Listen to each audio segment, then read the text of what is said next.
is a process to obtain usable oil. It can be mined and processed to extract the oil-rich bitumen, which is then refined into oil. Tar sand deposits are mined usually using strip mining or open pit techniques. Mm, Oil is also extracted by underground heating. Um, and it requires dilution with lighter hydrocarbons to make it transportable by pipelines. Where are tar sands located? Tar sands have been discovered in 23 countries, with the largest deposits in Canada, Kazakhstan, and Russia.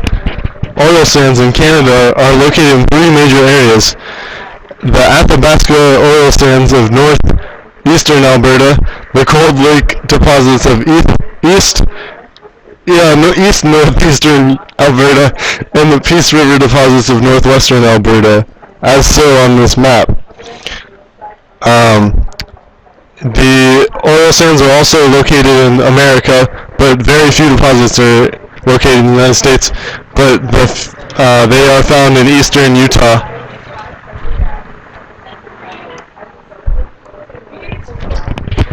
Okay, so a specific example of something that is deposited of oil sands is the XL pipeline, and the XL pipeline is a proposed pipeline that would range from Alberta, Canada, where Graham said that there was already tar sands, to the Gulf of Mexico, and it would be Canada is the largest importer of oil, or to the United States at least, and so that would be a large plus for the United States because it would be an easier way to get the oil from Canada to the United States.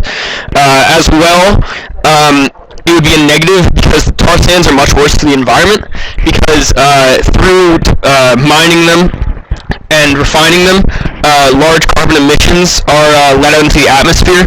And even though this has been decreased by 40% since 1990, it's still a very high rate, and so it would be bad because it would degrade the environment.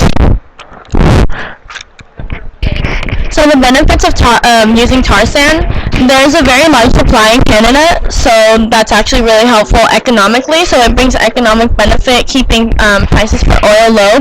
It's a stable source with its large supply, and CCS is carbon capture storage, and the Canadian government has invested heavily to try and prevent more greenhouse gases from being emitted to the atmosphere.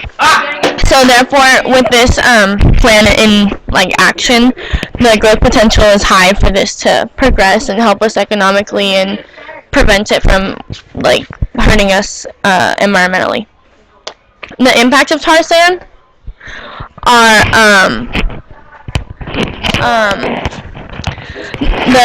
the impacts of tar sand are that it. No, just cut it because we also look. Yeah, you also put you switched it because I was supposed to say this as well. Oh. Just say. Oh.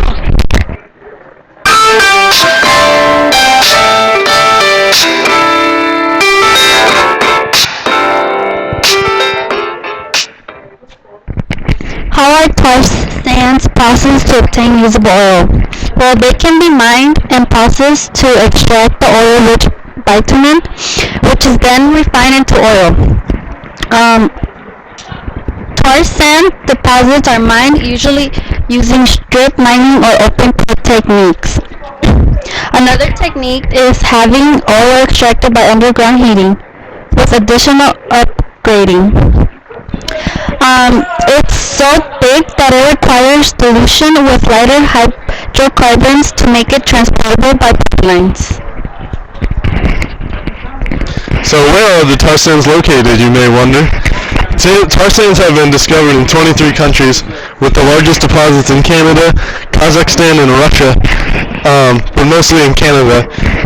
Oil sands in Canada are located in three major areas: the Athabasca tar sands, the Peace River tar sands, and the Cold Lake tar sands.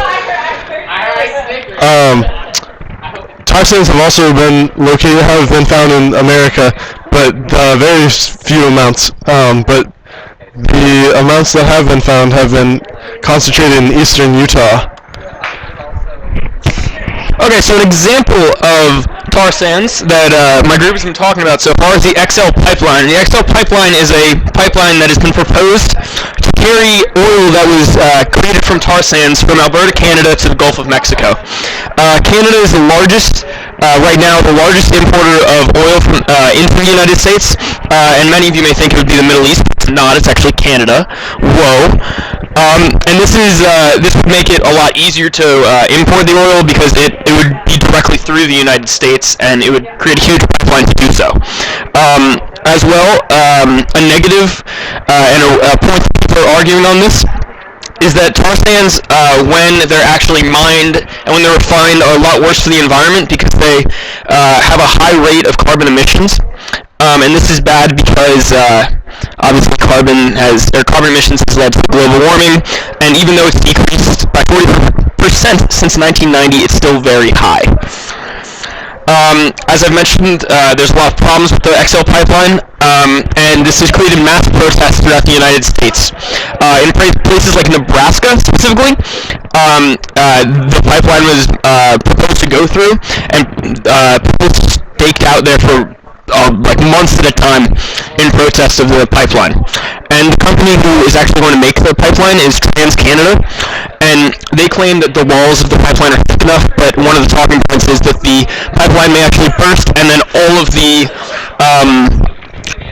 oil in the pipeline would go everywhere and kill everything around, and it would be like a big, huge war zone, and then it would be really negative. It would be bad. And the issue has become political as well, and Democrats and Republicans have fought on this because Republicans say it'll bring more jobs, so it should happen, but Democrats look at the environment and say that it's too negative for the environment. And recently, within the last year, Obama did not pass this. However, TransCanada is now appealing that and is still trying to get it passed. And here's the proposed route of the Keystone XL pipeline. And it goes from, as you can see, Canada, way up in Canada, to way down in the Gulf of Mexico, which is, it would still the United States part, though. So the benefits of tar sand, thanks to Canada, we have a very large supply, and Canada has the largest supply in the world. Because of this, it's an economic boost. It helps keep oil prices low, and it's an economic driver that provides jobs. These specific jobs are like in drilling and like separating the oil sand in the process, and it's also specifically in CCS, which is carbon capture and storage. CCS is a potential technology that is trying to prevent greenhouse emission because tar sands heavily emit greenhouse gases into the atmosphere. So the Canadian government has invested heavily in this plan to help prevent that issue, and for that reason there's a lot of growth potential that could happen with this. So the impacts of tar sand, so large amounts of water are required in processing tar sand, and it also leads to toxic waste from runoff. The environmental impacts include global warming, greenhouse gas emission, disturbance of mined land, land, air, and water quality are kind of destroyed. And because of that, animal habitats are also in threat of that issue. The expensive, risky pipelines cost a lot of money for the government to set up, and because the tar sand is so thick and it needs to travel a long way, it can become really expensive. And although the CCS seems like a good idea, it's still unproven because the technology doesn't show that it's 100% working to prevent the greenhouse gases. And a not so fun fact of this is that processing the oil sands uses enough natural gas in a day to heat 3 million homes. So you can see how heavily it impacts all that environmental costs and socially.